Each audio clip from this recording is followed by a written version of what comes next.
Ja, dat was David Bowie. Het volgende nummer is 9336 en daar vinden we Roy Orbison met You Got It. Het nummer van de 22e studioalbum Mystery Girl uit 1989. En dat bleek ook het laatste album te zijn van Roy, want hij overleed ook in 1989. Dit nummer is postuum uitgebracht.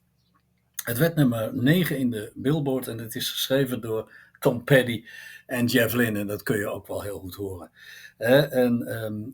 Spelen ook mee, is opgenomen in de garage van Mike Campbell, de gitarist natuurlijk van Tom Petty. En in die tijd, net daarvoor, vanaf 87 tot 89 ongeveer, had je ook de Traveling Wilburys, waar Roy Orbison natuurlijk ook lid van was, de Big O. Goed, we gaan luisteren naar Roy Orbison met You Got It.